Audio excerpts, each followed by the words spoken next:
telling y'all about when the money go from sugar to dick, all type of things. But listen, yo, I'm a earner. I'm making a lot of money for long. So we get through my teenager years. We get through. I got married. She wore black to my wedding. Like, okay. You know, little stupid stuff like that, right? So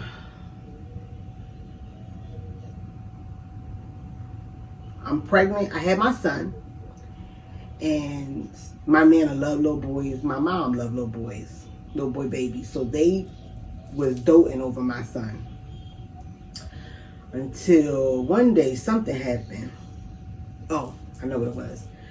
They had went. My cousin used to run a daycare, and they had gone. My mother. I didn't know my nana was with my mom. I thought my mom had just went to my cousin's daycare to see my baby or try. In my head, she was trying to kidnap my baby. I didn't know my nana was with her, and I wouldn't calm down long enough for them to tell me that my nana was with her, and I just went off.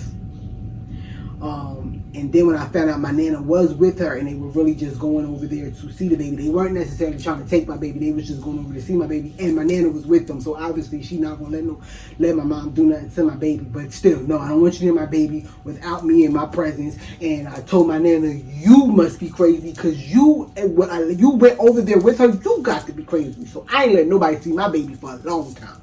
My oldest son, it was maybe like 7 or 8 months before I let you can't see nothing. Okay? So I'm pregnant. So I had my son, and then I'm pregnant with my daughter, my oldest daughter. I'm 5 months pregnant with my oldest daughter. And my mom calls me and tells me that my brother is dead. My baby brother is dead.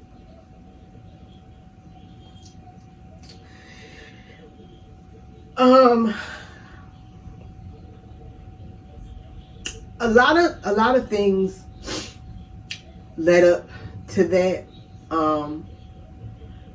We grew up, for the most part, our home base is New Jersey.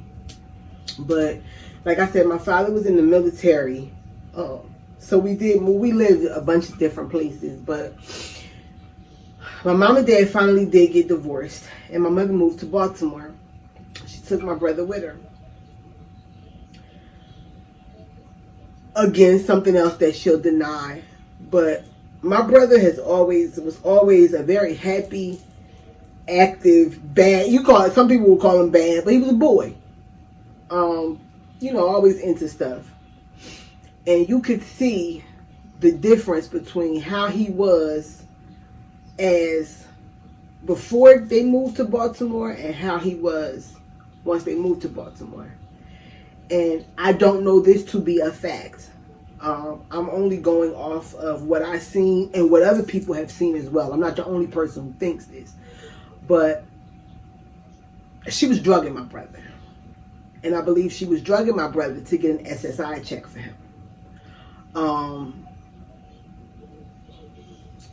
Some foolishness went on between them, and my brother ended up going to jail. Before he was murdered, he was in jail a couple times for fighting with her, and he actually ended up getting my nana house raided. One time he went to jail for drugs because he was selling heroin. Had my nana house raided. Just foolishness. So they call me, my mom calls and tells me I'm pregnant. She tells me my brother has been murdered. My brother's dead. Well, she didn't say murder. She said my brother was dead. So I was still living in Jersey at the time. No, I'm sorry. I was living in Pennsylvania, which is right across the street from Jersey. It wasn't that far. So we get my nana, and we go to Baltimore. We get to Baltimore, and we go to the coroner, And they had fixed his body. This is, I need y'all to understand the type of ridiculous stuff, like why I be so angry at her. They had fixed his body so that it was wrapped in sheets, but you could see his face so that we would be able to view and identify the body.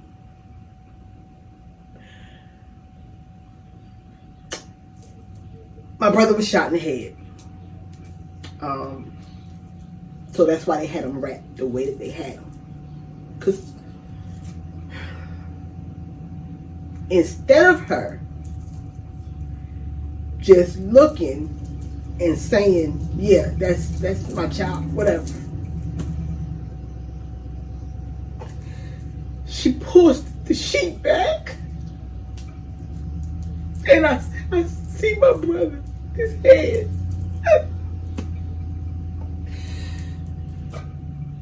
Oh God. All right. So yeah. Anyway.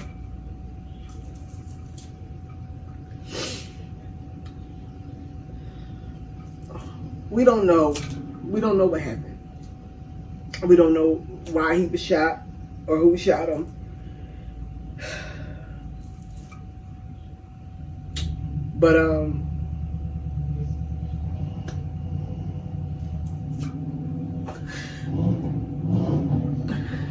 my nana had made a promise to me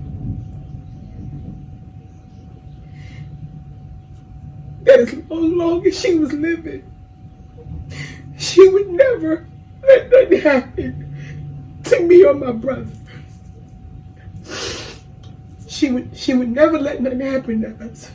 Nothing, nobody would ever hurt us. And so it wasn't right. It wasn't fair. Obviously my nana ain't have nothing to do with that, but I was pregnant, so I was hormonal, and my mom, she just don't know how to be normal. So I'm seeing literally my brother's head exploded on this table. And I ran out the funeral home, and my nana tried to come after me. And I told her, you get away from, because you lied to me. You said you would never let that happen to us. And now I don't got no brother. I don't got no brother, and it's your fault.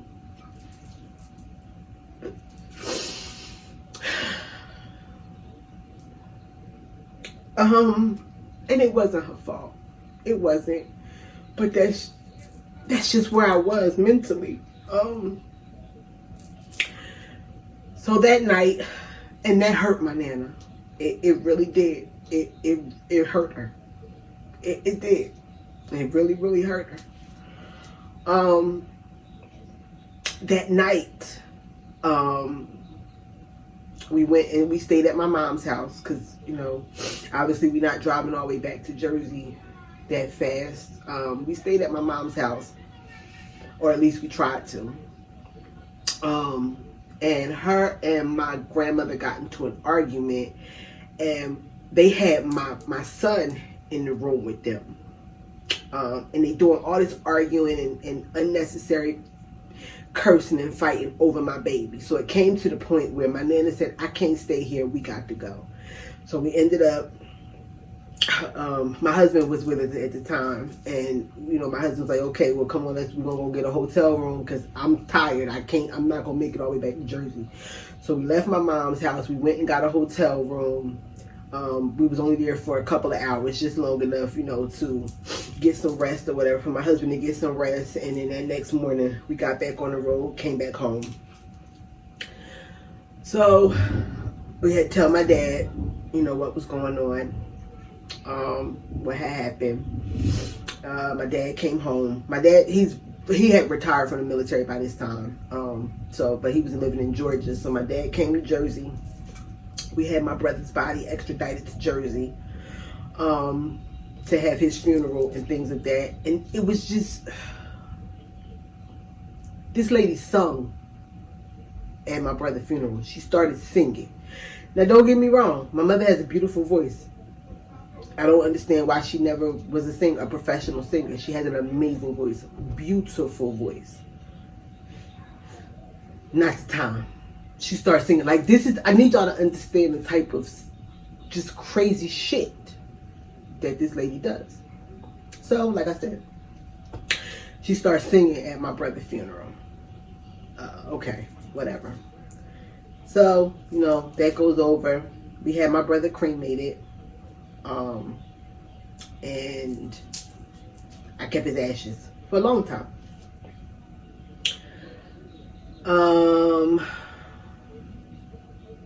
Like I said, I blame my nana and how I reacted once that happened. The fact that my brother was now gone, and then that I blamed her for it,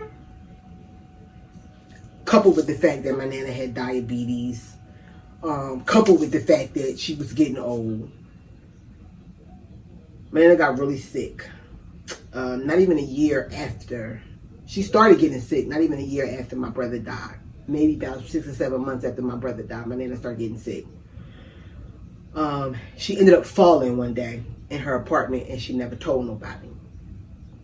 And she had already started getting sick, and that fall culminated everything. So it comes down to it. My nana ends up getting sick, goes into the hospital, and she was diagnosed with dementia, and I was pregnant again. So I had 2 small children and I was pregnant. So, okay, cool. I can't take care of myself, my kids, and my nana. I'm going to put my nana in a nursing home until I have my baby. And then I bring my nana out while I'm preparing to have my baby. I'm also make sure I got a bigger house.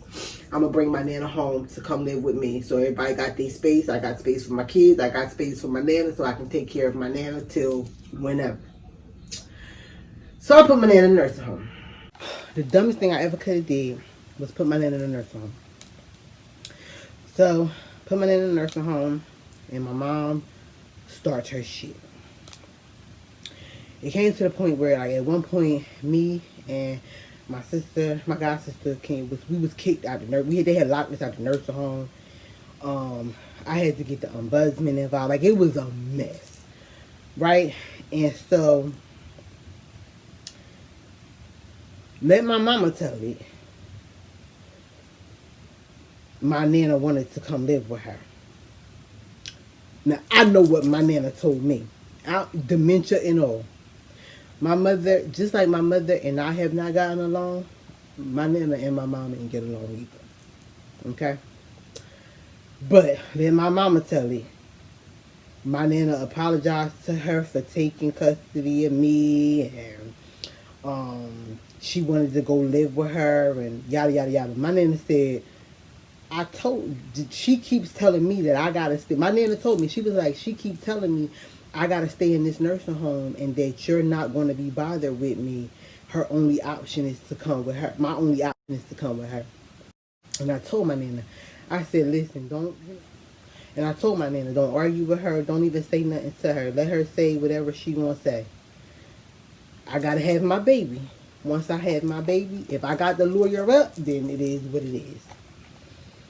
So, my nana gets progressively worse while she's in the nursing home, and I'm progressing through my pregnancy. I finally have my baby, and my baby girl was born 23 days before my nana's 70th birthday, and 2 months before my nana died. My nana died on my baby girl's exactly the date, 2-month birthday.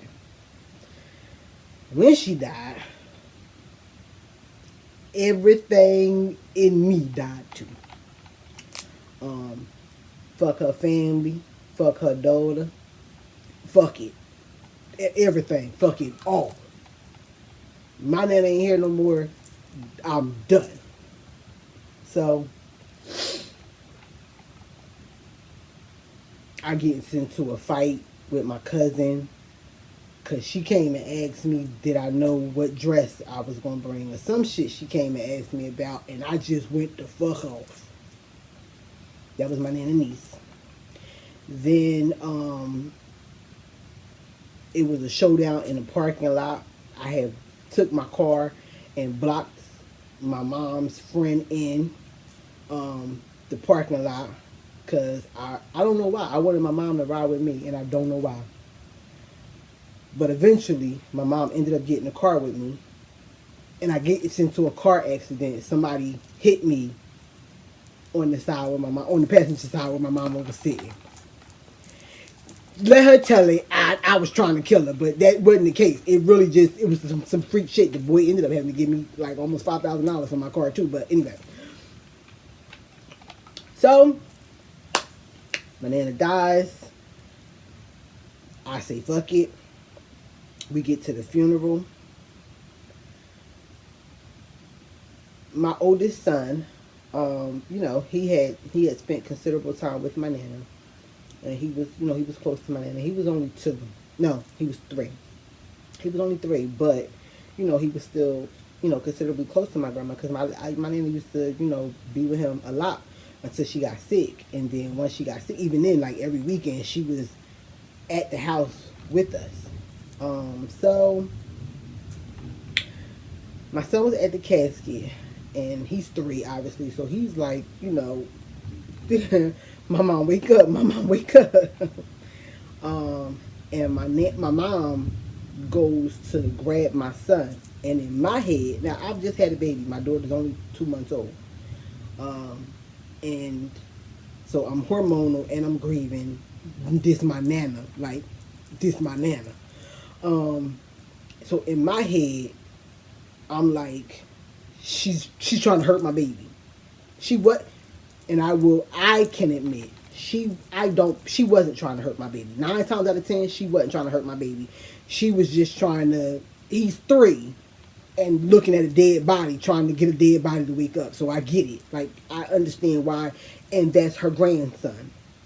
So in that aspect, I will defend her and say that I don't believe she was trying to hurt my baby. But at that moment, in my head, she was doing something to my baby. And I lost it.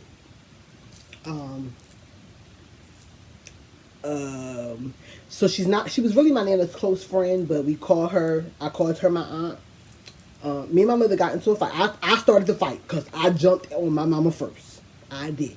She went for my baby and I went for her. They broke me and my mother apart and took my mother outside, and my aunt was trying to get, well, it was really my nana, well, she was my nana's best friend, but we called her aunt, whatever. She jumped in it and got knocked to the floor, and she was saying something, and I just stomped on her head. Like, when I tell y'all, I didn't care no more about my nana friends, her family, her child, nothing. I ain't kidding. Listen, my nana is gone. Everything I felt about y'all finna know it right now. Because my nana gone, so I ain't got no reason to hold back.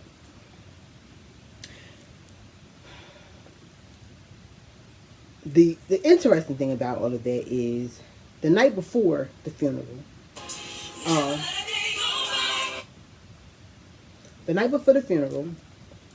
they called me to come and view the body, my nana's body. And when I get there, she was beautiful. Body was done nicely. Her hair was good, the makeup, everything. But how most times people be like, oh, they look like they was at peace, they look like they sleeping. My nana looked disappointed.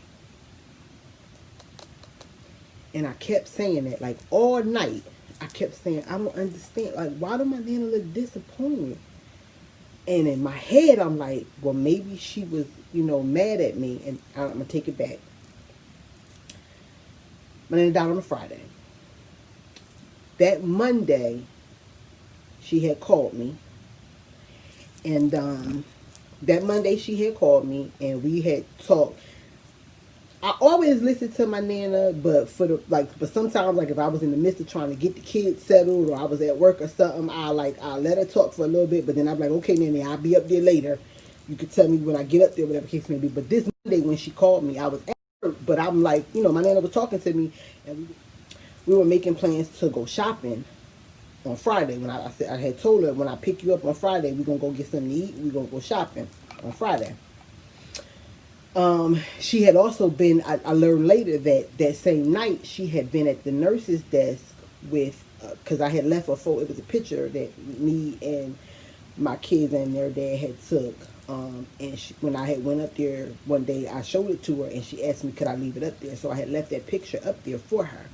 And she had took that picture to the nurses station and she was telling the nurses that she was leaving. She was moving to Georgia with me because I always had been planning to either move to Georgia or North Carolina. And I told her after I had the baby, we gonna get everything straight and we leaving. We not staying in Jersey. Mainly because my mother was getting on my nerves and I knew that as long as we were in New Jersey, she was gonna aggravate the shit out of me, right? So I'm like, okay, well we gonna leave. If she choose to pick up and follow behind us to aggravate me, then that's what she gonna do. But we out of here. And I had told my nana that, and so my nana was like, okay. She said, baby girl said, we leaving, we moving down south, right? And so that morning she had talked to me for a long time, and I was telling her, we gonna go shopping on Friday, we gonna get something to eat.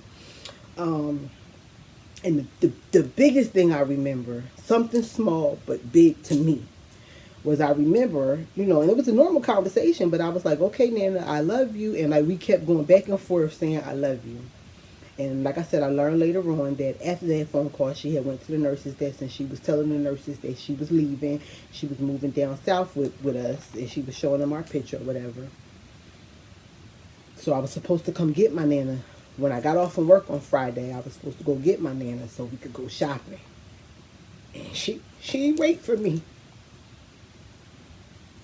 Shit, I'm not gonna cry no more. Shit. She ain't wait for me. She had other plans. So, all right, we get to like I said, my Nana died. I said fuck everybody. Yeah, fought my mama at the funeral. Stopped my aunt in the head. And afterwards I realized, I said, oh, okay, so I guess my Nana must have knew what was about to happen. So, I guess she's like, I know I taught this girl better than that. I know she know how to act. And this ain't how I taught that girl. And she acting like a damn fool in front of these people. But I hope that, just like she had that disappointed look on her face, I hope that she knows as well, like, I listen, my brain just went, it just left me. So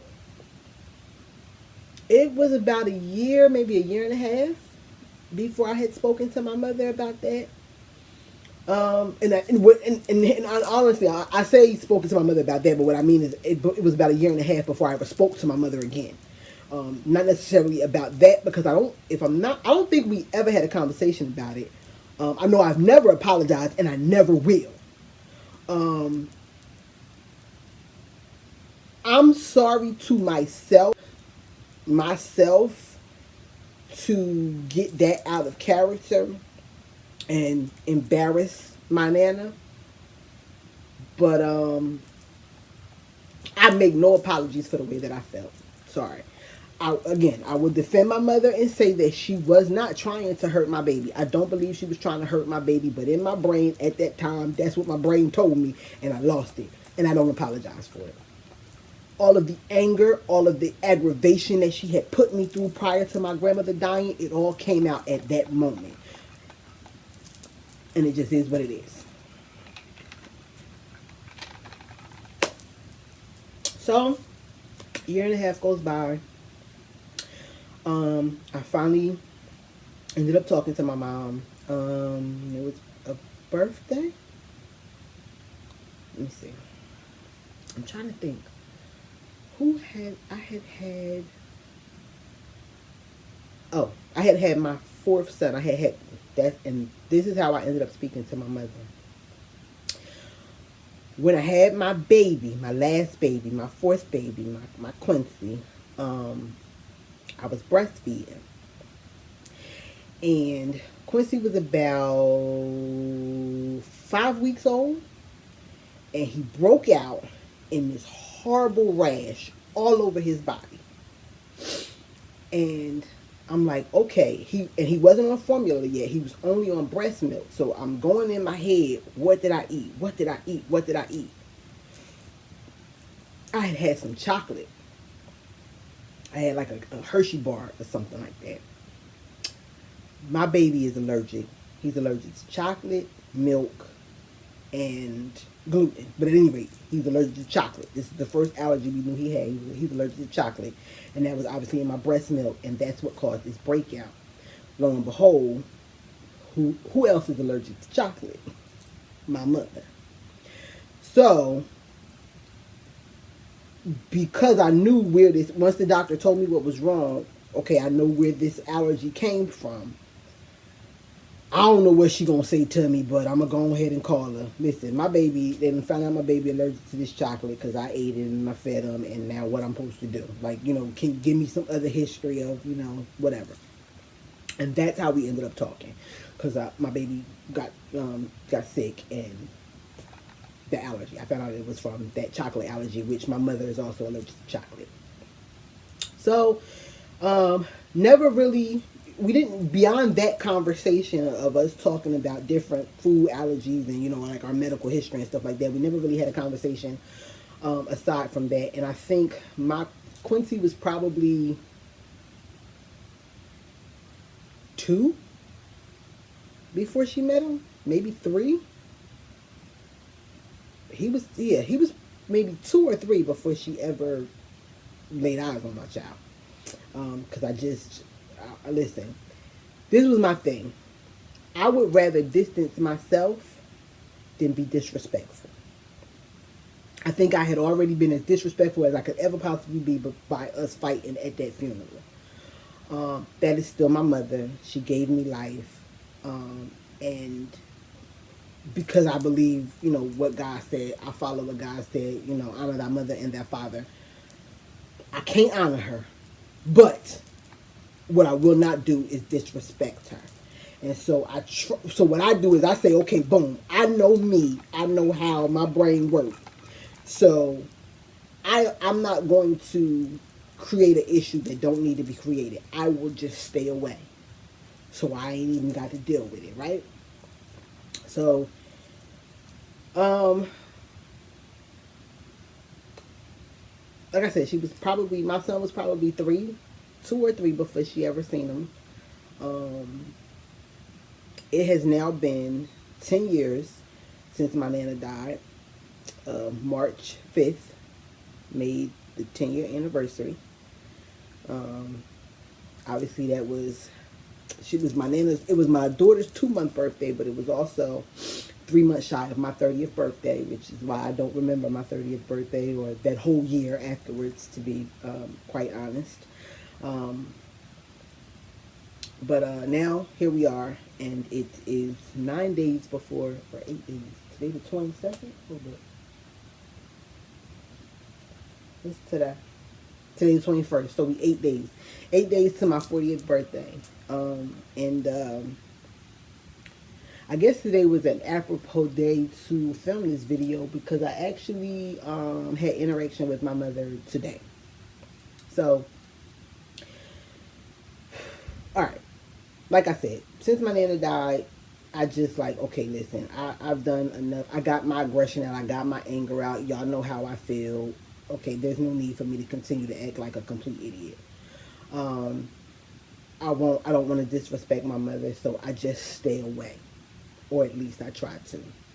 I've tried to allow her to come around to see my children just because I want my children to know their family. But there are just certain things in me that trigger me that's not possible. I can't. I just can't. It's not possible. And so I make sure that my kids are aware of their grandmother. But for my sanity and their safety, you will not get my children. Like I said, I've tried, to try to incorporate her, slowly into things. And I think, and here's the thing. The biggest thing is, I think, is that because she continues to blame my grandmother for the fact that I lived with, that, that my grandma ended up having custody of me, and then all of the stuff that we went through when my nana was sick, like those two, and she won't just say, "Listen, here's her thing. Oh, you were pregnant, and so I thought I was helping. You ain't think no sort of thing. And on top of that, I was grown. I don't need you to think nothing for me. I ain't want you to think nothing for me when I was 12. I'm 29, and you think I want you to think for me? No, don't think for me. I don't need your help. I don't want your help. And on top of that, I believe you're lying, right? You did that to be spiteful. Point blank period. We're not even going to talk about the insurance money and all that foolishness, because that's a whole nother issue. Because she thought that she was stopping me from something. She didn't realize I had told, when I had my oldest son, I told my grandmother, because my grandmother always told me, she was like, I ain't got no whole bunch of money. I ain't leaving y'all no whole bunch of money. But I'm going to make sure you get a little something, and it'll be enough to bury me, and you'll get a little piece of something. And that's what my nana had. She had a little piece of, she had enough to bury her, and a little piece of something. Well, my mother decided she going to finagle and finesse and forge. She didn't realize that that money was never coming to me. I had always told myself, I pay whatever my nana funeral costs, I pay for that out of pocket. If I got to sell ass, I'll pay for it out of pocket. That money is going to go to my kids, because my kids won't get to experience the angel, which is my nana. So I'm going to give them this money, right? So the beneficiaries on the policy were actually my kids. It was my oldest son and my daughter. I hadn't added my youngest daughter yet, so it was just my oldest son and my oldest daughter. And my mother finagled that and took that, thinking she was doing something, and it is what it is. But that's beside the point. So, but I'm just saying, like, this, it's like little things like this, and there's so much more stuff. But I think just with the things that I've mentioned, y'all can understand like why I got mommy issues. So fast forward to today. Actually, now y'all know we got this whole C-19 issue going on. My mother texted me yesterday, and mind you, I text my mom on Christmas and said Merry Christmas, and I text her on Mother's Day and say Happy Mother's Day. I try to keep that line of communication open where at least we can text each other. And I make sure that I check on her periodically because, again, that's my mother. And I will never, here's the thing. Like I said, it's never going to be the relationship that I had with my nana, the love that I have for my nana, that will never be there. But that is my mother. And so I'm never going to see her hurt and whatever. I can't even find the words. I'm gonna make sure no matter what that she, she's okay, and whatever bare minimums that she needs, there it is, right? So like, if she gets sick or something like that, I'm not gonna just be like, oh well, she's sick and figure it out. Like, I'm gonna make sure that she's okay. Same thing I would do for my father. But my father got his favorite daughter, so I ain't really got to worry about that. But my mother, my brother's dead, so it's just me. I don't want like all the extra interaction. I don't trust her. I don't trust, and mainly I don't trust her around my kids. Because she ain't going to do nothing but just aggravate me. Because she going to say something, and I'm going to go off. And, I'm going to be disrespectful because that's my mom. I don't want to talk to her like that because that's my mother. I don't want to be disrespectful. But my main issue is she do something to my kids, or she say something to my kids, I'm going to lose it, and then that's going to be that. So I just stay away. So I text my mom on Christmas. I say Merry Christmas. I text her on Mother's Day. I said Mother's Day. It is now July. Mother's Day was in May. In between those times we didn't talk. After those times we haven't talked, my mom comes out the blue and is like, yesterday, I get a text. Sorry, not a phone call. I get a text, and she's asking me, can she take my kids to the Atlanta Botanical Gardens? Ma'am, Atlanta getting ready to go on lockdown because of Corona. My son just getting over a virus in March, which she didn't know. You know, she didn't know because I didn't tell anybody. I told my best friend, and that was after my baby was recovered and was doing fine. But Atlanta can't really go back on lockdown. Because Atlanta's mayor has contracted C-19. And can you take my kids to Atlanta? Ma'am, I live in North Carolina. Atlanta 3 hours. Oh, I'm going to let you take my kids across the Ma'am, I won't let you see my kids 5 minutes where they live at. I'm going to let you take them across state line. Ma'am. So, of course, and I don't go off. I say, I replied to her, my children have not been anywhere since March. And Atlanta is actually, if they're not on lockdown, they're about to go back on lockdown because of the resurgence of the virus in their city. And so you need to be careful. If you go, you be careful. But no, thank you. She replies back to me and tells me that now she lives closer to me. Why? First of all, where you coming from out the blue? I don't talk to you. I don't know you. You don't know me. I just check on you. Make sure you're okay. That's it. But you don't know me. Like, why would I let you just take my kid? Ma'am. How dumb do you think? Like, I feel insulted because I feel like you think I'm dumb or something. Because, what? Ma'am, I'm going to let you take my kids across the... What? I ain't going across state lines with you, but I'm going to let you take my baby. Okay. But I didn't respond. With my first brain, I'm going to be respectful, and decline. Then she texts me again and asks me about it. And I'm like, ma'am, listen. Ma'am. Don't do this. Please don't. Like, let's not act like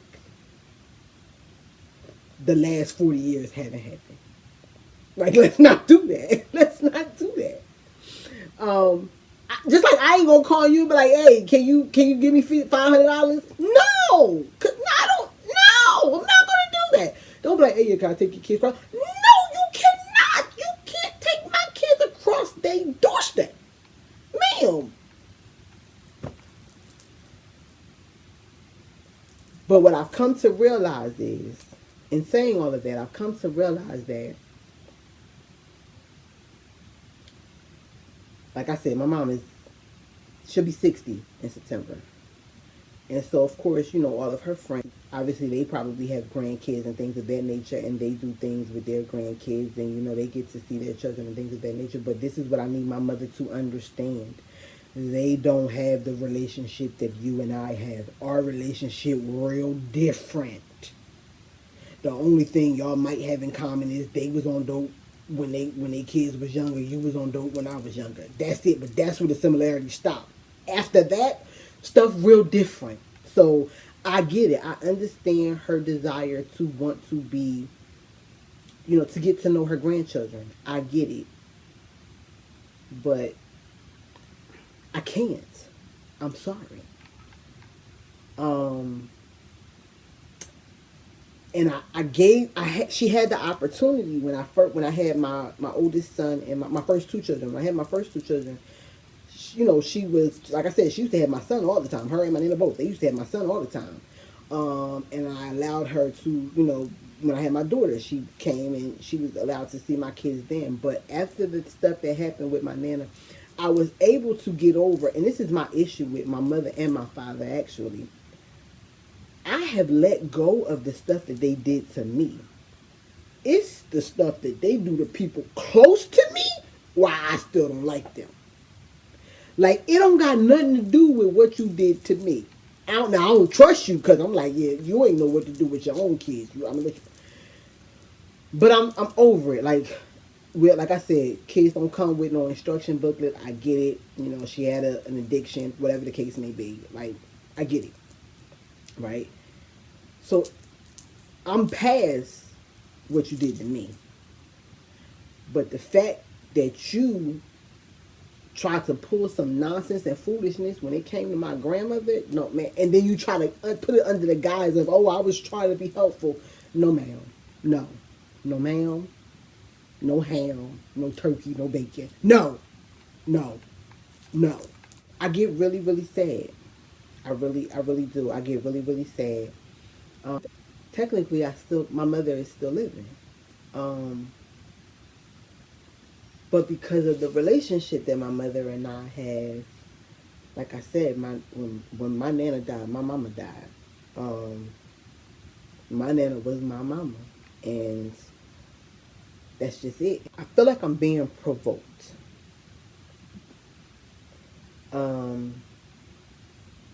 And I feel like, and that's twofold, because like I said, I get it, where she wants to, she wants to get to know her grandchildren. I am her only child that's left. My brother's dead. My children are the only grandchildren she will ever have. But at the same time, so while I get that part of it, I also feel like I'm being provoked, because you know how I feel. It's not like it's a secret.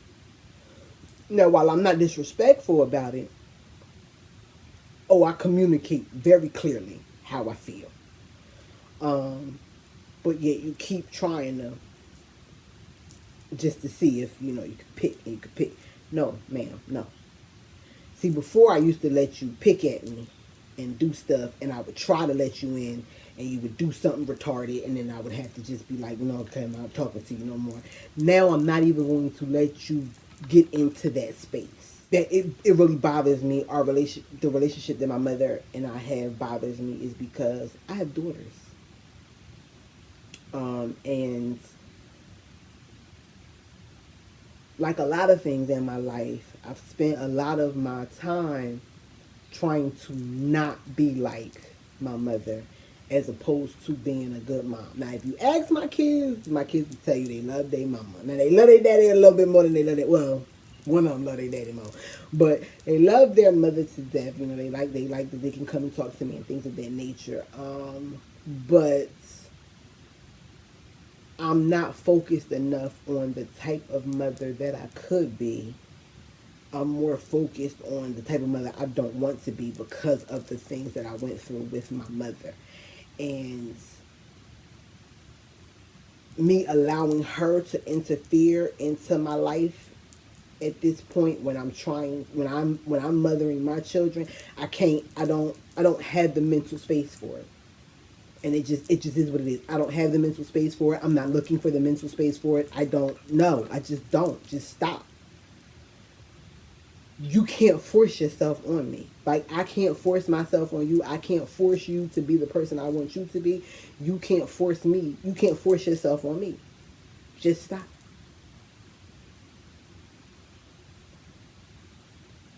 I try to be as respectful as I possibly can. I try to make sure I check on her.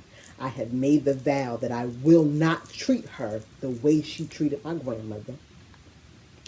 I'll stay away from her first. I will stay away and just not be bothered, period, before I do the things to her she did to my grandmother. But I need my boundaries to be respected as well, so that I'm not put in a position where I have to be disrespectful. I'm not put in a position where I have to be mean, So, and I'm going to stay in therapy, because, now I have a preteen. I have an 11-year-old, and then I have my 10-year-old. With my 11-year-old, I want them, and I have a teenager. My son is now 13, so it's just like, those two, even though I had two small ones, those older two, they're so much the way me and my brother were. Even though with my son is older than my daughter, they're mirror images of the relationship that me and my brother had is very similar to the relationship my oldest two had. And I just, in my head, I'm just trying to not be her. And what I'm learning to focus on is Never mind what you don't want to be. What do you want to be, and how can you be a great mom? How can you show your children that they're loved? How can you make sure that your son or that your daughter or your son, because boys have mommy issues too, that they don't grow up having mommy issues. I can't say that I am looking to have this great relationship with my mother, or a relationship at all, really. I just hope that it comes to a point where we can be cordial with one another and be respectful of one another, and no one is trying to provoke or hurt the other person. I think that that is the greatest accomplishment that could come from our relationship or our mother-daughtership. I put it that way, because unfortunately at 40, now I would never say never, but I will say that at 40, at the age that I'm at, and at the space that I'm in my life with my own children, I'm going to protect my peace. I'm going to protect my space. And allowing you to interfere in that, that can't happen. And so hopefully, we'll come to an understanding, or she will come to an understanding, because I've already come to the understanding. Listen, I'm not going to be disrespectful. I'm not going to treat you any kind of way. I'm just going to, I will stay to myself. I'm going to make sure you're okay, and I'll stay to myself rather than treat you badly. Now, I need you to have the same respect for me, have the same consideration for me. I get it. Just let me know that you get it, that listen, I want this kind of relationship, but it ain't going to be that way. So I'm going to respect your space. I'm going to respect your boundaries. And I pray that we get to that point. But if we don't, then, I try, and that's all I can do. And that's all I can take to God. Listen, I ain't leave her strung out there destitute. I made sure I checked on her. I ain't cuss her out. I was respectful towards her. She fucking with me. That's it. So that is my story of a 40-year-old with mommy issues. Thank you so much for listening to me rant and rave and vent and get that off of my chest. Don't forget to like, comment, and subscribe. Be amazing on purpose. I found love